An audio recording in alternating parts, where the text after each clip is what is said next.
All right, come on in, everybody. Welcome back to the Holler. tnholler.com is where you can find us at the TN Holler on Twitter and Facebook. We also have Hollers hollering all across the state thanks to your support. Really appreciate it. Chip in a few bucks a month goes a long way. Get a holler hat. You can do that at tnholler.com. I also want to send a shout out to Abby Rubenfeld for all her support. Really appreciate that. If you need a lawyer, check her out. And if you're buying or selling a home in Middle Tennessee, Elisa Parker. And if you need a cup of coffee, Bongo Java. Very supportive of us. All right, today we are talking to Representative Ronnie Glynn up in Clarksville. Rep. Glynn, how are you, sir? Oh, not too bad, Justin. Appreciate you having me on. The Holler is always great. For sure. Well, it's good to have you. I think one of the things that I wanted to talk to you about today is, well, first of all, congratulations on winning again and being sent back by Clarksville to represent your district up there. I want to talk a little bit about your race, mainly the idea that every vote counts, because your race was probably a little closer than you might have wanted it. And I think you are living proof that every vote counts. So what can you tell us about your race and about the lessons learned? Yeah, I mean, obviously, we preach it all the time when we're talking to voters, so even some who are skeptical, and just letting them understand, making them understand, and trying to make them understand how important their vote is, and the fact that every vote does count. I tell people, no, your vote doesn't count if you doesn't go and vote. So of course it doesn't count then, but when you actually go and vote, it does count. And so when you win by 131 votes, I think that's the last number I have, the official count, I believe it was. It really shows that every door you knock on matters. Every, mailer you send out, it matters. Every phone call matters. Because, those votes add up. And when you have a vote total like that, and to come down and win by 120 plus votes, 130, that's a big deal. And then given the campaign that was ran against me, many, the GOP, the supermajority, felt they had this race in the bag. They had already, as we say, measured the drapes for my opponent. And so it feels good to know that, we did the work. We talked to the voters, we knocked on the doors, and it paid off in the end. So, going into this election cycle and on, we'll continue to make sure we're talking to the voters throughout the cycle, letting them know what we're doing, what the plan is, how we plan to go forward. So that's the plan going forward, and that's part of the lesson learned, to just kind of make sure you're talking to the voter and letting them know what you plan to do. So you were out there talking to voters. I'm curious what you were hearing from them. Obviously one of the big issues that's coming up is going to be this voucher fight, public school or private school vouchers, steering public school dollars to private schools. What were you hearing from the people in the district specifically about the voucher issue? Do you think that's something that Clarksville supports? No, Clarksville definitely does not support the voucher. What the magic, as I like to say, the magic word that many on the other side like to use is parent choice. But the reality is, parents have a choice now. If a parent wanted to send their child to private school, they could. There's nothing stopping them from doing that. The idea that somehow vouchers is going to give parents the choice is really just I like to say, a bird in the hand type thing. It really is not what it's about. So vouchers, when you're talking with many of them on the door, and you're telling them about vouchers coming in and taking money away from public schools, they did not like it. That was not something that they wanted. The fact that public schools losing money, and it's not fair. It's not fair for families who can't afford private school for their kids. Don't have the additional $5,000-6,000 extra dollars that it's going to cost. So they didn't want it. And of course, our teachers, which are big supporters of mine, are very adamant that is the wrong way to go. And I'm not sure why the governor is so adamant about these vouchers when Tennessee has said they do not want them. But the old saying is follow the money. Why is it that he's pushing it so hard? And all you got to do is follow the money. And so, but no, Tennessee, Montgomery County does not want vouchers. They've been very clear about that. So you had a session under your belt. This is going to be your second one. Is there anything that you feel like you need to do differently? I mean, obviously it's a close race. So, is there anything that you feel like, all right, now I got one of these under my belt, maybe I'll speak up more, or, I'll take more meetings or whatever it is. Like, is there anything that you feel like your takeaway from the first session that you might take going forward? Yeah, I mean, obviously, I am more of a watch type guy. I like to watch before my military career taught me that you don't walk into a building and automatically start making changes without knowing what's going on or why something is taking place. So yeah, I will do a lot of things different. I'll continue many of the things that I have done, but I will do some things different in terms of, I will be more vocal on the House floor uh, coming this session. Um, I had many, plenty of town halls throughout the 2 years I was there. I think the big thing now is that we'll actually make sure that we're broadcasting it a little bit sooner to ensure that we're getting full participation. Um, so, those are just a couple of the things that I believe that, will give, um, more credence to what I'm doing, give people more visibility on what I'm doing, my plans, what I see for Montgomery County, as well as what I've heard since I've been running. Uh, Montgomery County wants our infrastructure fixed. We have plenty of roads here that need work, state road. We have one road in particular that has not been funded, and we have a school out there, and it's a one lane. So we'll be, working hard to ensure that the state fund that road so we can get to work on it, so our kids can get back and forth to school safely. And of course, we were going to be talking about eliminating the grocery tax. So that's going to be big this year in session. So those things will be loud. I'll speak loud and proud about those things and making sure that Montgomery County knows that I am here. I am there working on their behalf. So you're a veteran. What's your military experience? Remind me again. 23 years. 23 years retired. I was a personnel guy. Jumped out of airplanes for 10 years. I was a personal security guy. I was an inspector general. You name it. One thing about the military, your MOS is just a term. You know what I mean? You're going to work it the whole time. It's just the term that they use. So. Okay, so I want to ask you about something that we just saw happen yesterday. Trump picked this guy, Pete Hegseth, for defense secretary. He's a veteran also. And I talked to a former Marine. I'm told I shouldn't say ex-Marine because once a Marine, always a Yeah. Marine. A former Marine.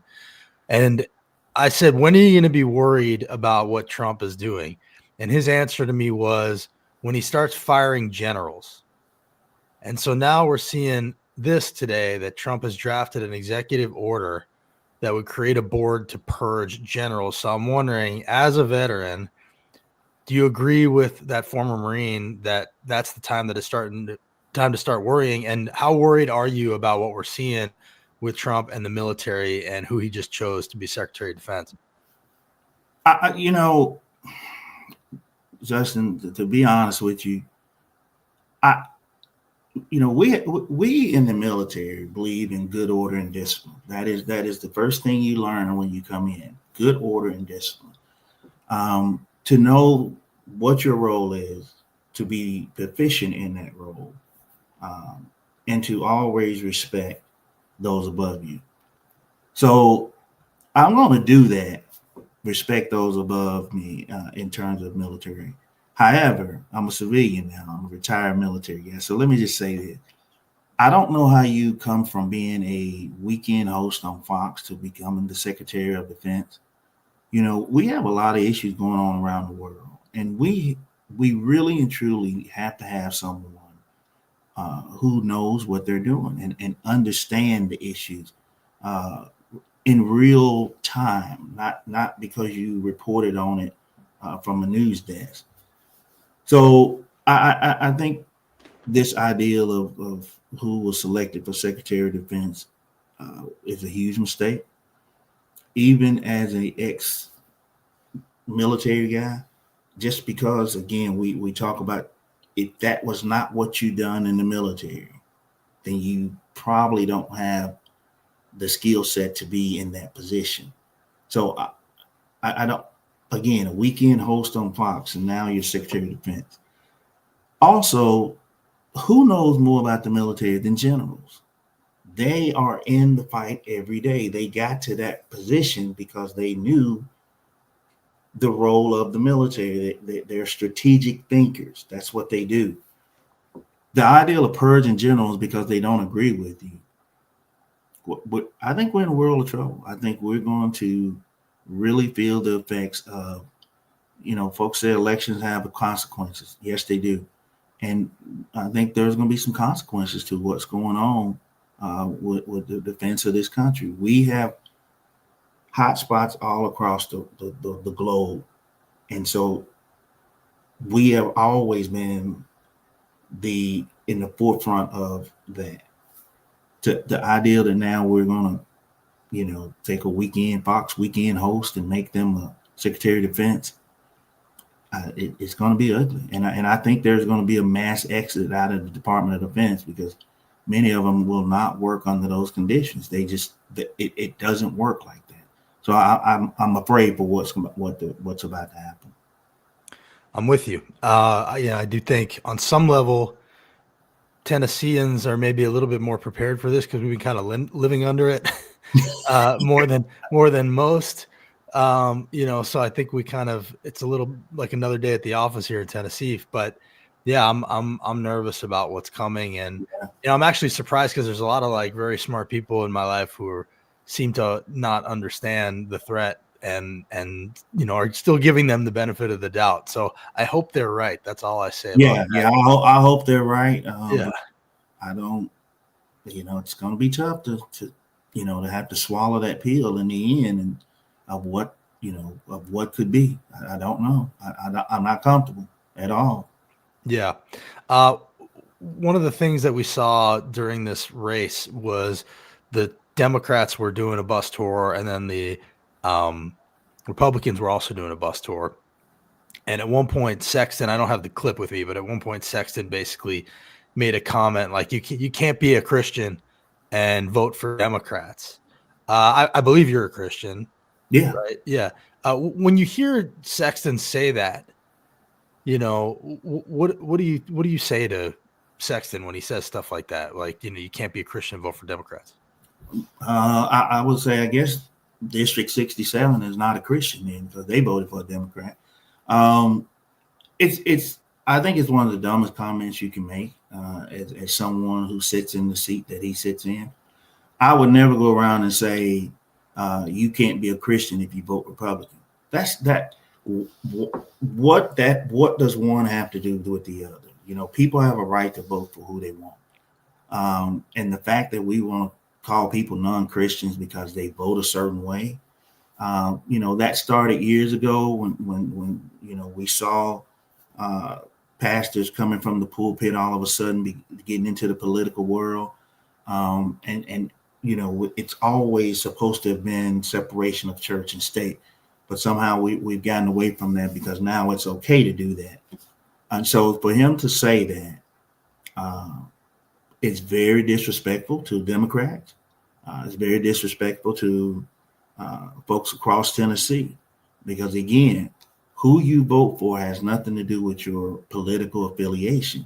We have a right to serve who we want to serve and vote the way we want to vote without being criticized, without being called all these different names. It plays into the whole ideal of division. As in his position to play into that division role is sad. I really wish he hadn't have done that. But again, it just shows where the Tennessee supermajority has gone. what they're willing to say to try to win, what they're willing to do to try to win. Um, Again, I'm not quite sure what he thought was going to happen out of that. I mean, it made absolutely no sense. There was a little bit of good news in the previous election on election Tuesday. I would say the two best pieces of news were one was Shondell Brooks winning her race. Do you have any thoughts about Shondell winning? First of all, I'll stop there. Oh, absolutely. I love it. I met her the other day. She's ready to get to work. She beat their, prized possession in Chad Bobo because her message resonated.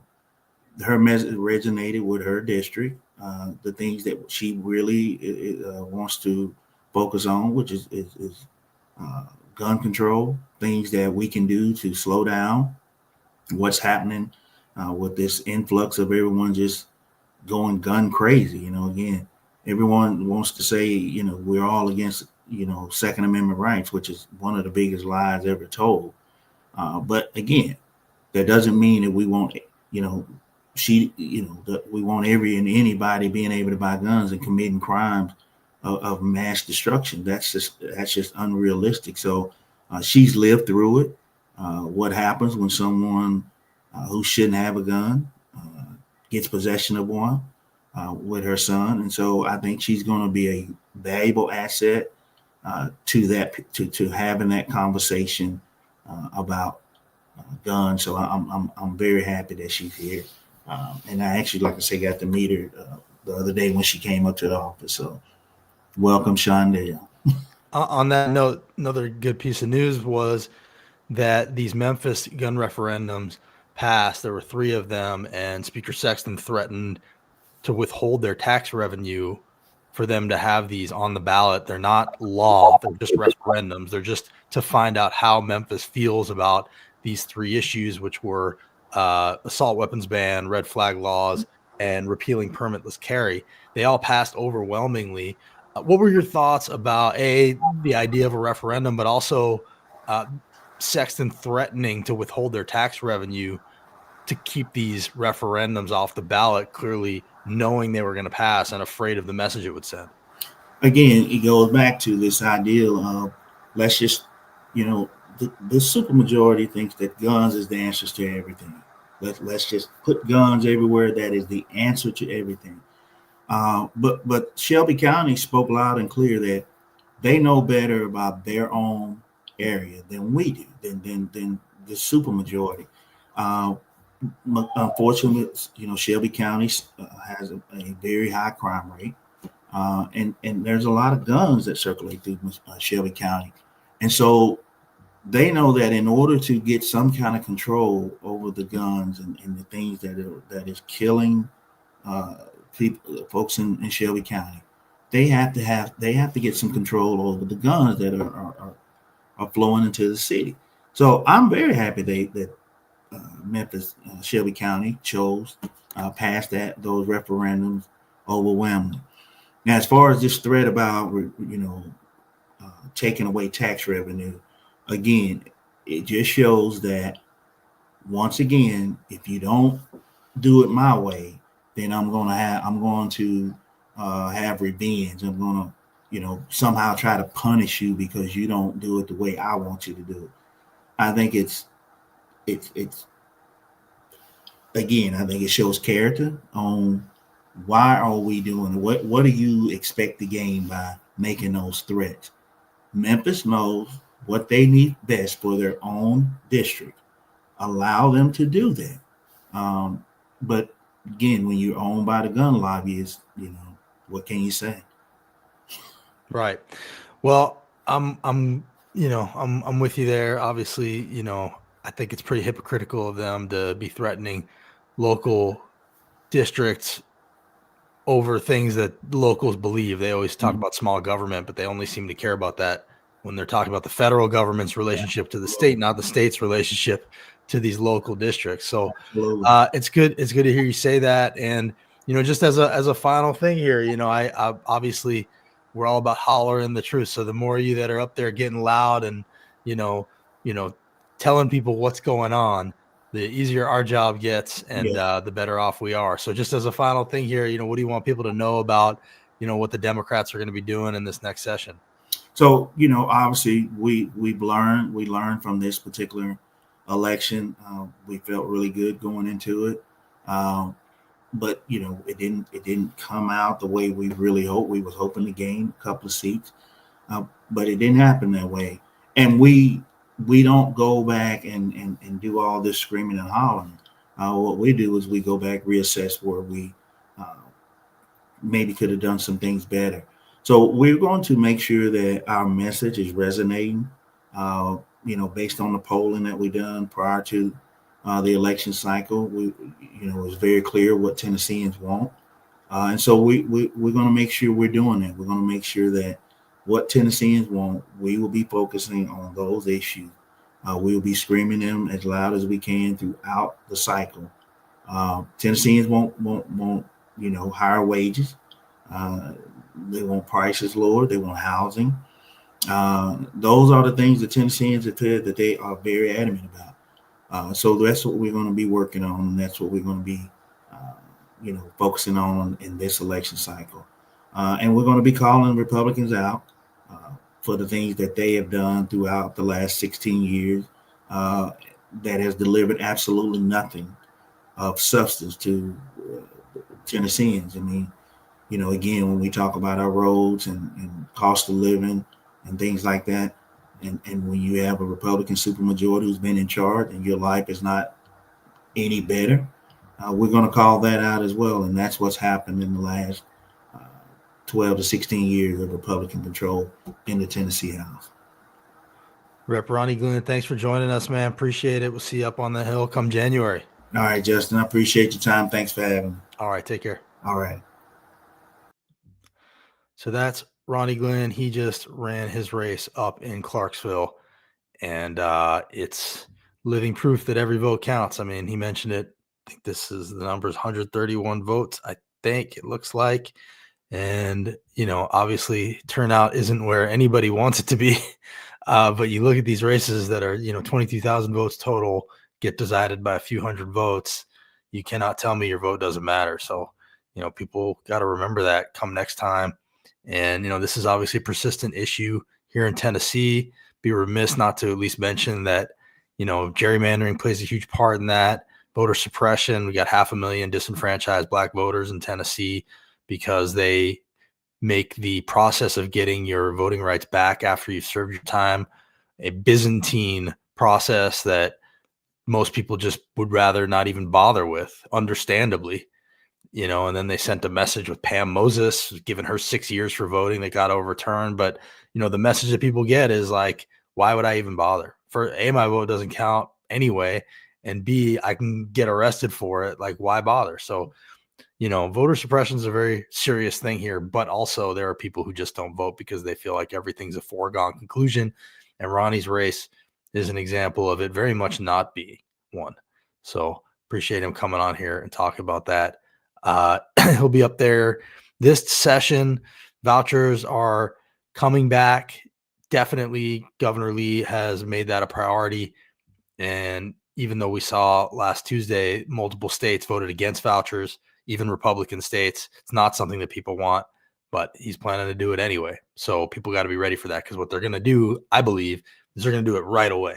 Like before anybody can even realize what's going on, they're just going to try to fast track this stuff in a few days, couple weeks, and, get it through. And they seem pretty confident they have the support. I'm not sure, but, these guys, I don't put anything past them necessarily. And Ronnie is a veteran.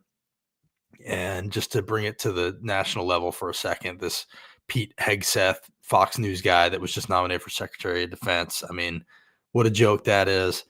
And, this guy, I forgot to ask Ronnie this actually, but he has on the record said that he doesn't think women should be in combat roles, which is insulting. These are also the same people that love the IDF. Plenty of women in the IDF over in Israel fighting in combat roles. So, this is what people voted for. And, a lot of people that I'm talking to right now about what happened obviously everybody's got their thoughts about the why, and I don't even need to get into that. I have my own thoughts. Everybody's got their thoughts. But, one of the things that I think is in people's hearts right now is like, well, they voted for it and now they're going to get it. And I think on some level that's true, and we're seeing Elon is starting this Doge department where, the Office of Government Efficiency is going to supposedly, slash all this waste and fraud. And, on some level, if I thought that their hearts were in the right place, I would be for that. But chances are these are extremely selfish megalomaniacs who are going to be enriching themselves every step of the way, slashing regulations that help their own personal companies. And, I think it's impossible to be too alarmed about where we are right now, especially since, as Ronnie and I just talked about, this board to purge generals is coming. So what you're going to end up with very soon, and it's not going to take 4 years, you're going to end up with a government full of loyalists whose only job is to do the bidding of the Trump administration, which is now been given full immunity and no longer has any guardrails or people to stop it. So this is going to happen fast. And, we're at their mercy right now. I mean, I think the guardrails are gone. And that doesn't mean that we need to stop talking about it. And we'll be here talking about it and trying to holler the truth about it the way that we do. And we appreciate you guys following and being here for it. And we're not going anywhere. But I do think, we're in for a pretty rude awakening for how fast and how hard this is going to go. And one of the things that we keep getting told by people is like, you got to get off Twitter. And you guys might be right about that. I don't know. A lot of people are. 700,000 people went to Blue Sky off of Twitter. I'm of two minds about it. On the one hand, I totally understand not wanting to fuel the Elon machine. On the other hand, are we all just going to flee to a place where we're only talking to each other and people who agree with us? And I don't know that that's necessarily the answer. And silencing ourselves, I don't know how that's going to, solve this problem. So part of that could just be the fact that I've been on Twitter for 15, 20 years now. And like, I really appreciate it as a tool, but I definitely I'm conflicted about it for sure. And I certainly wouldn't be driving a Tesla right now. So for me to say that and then also be on Twitter, maybe that's hypocritical of me. I'm not sure. But I'd be curious to know what you guys think. Follow all the hollers across the state. Appreciate your support as always. Grab a hat if you feel like it. That's a great way to support us and represent. It really does help us. These small dollar monthly donations are how we keep going, genuinely. So appreciate you all being here, and we'll see you next time.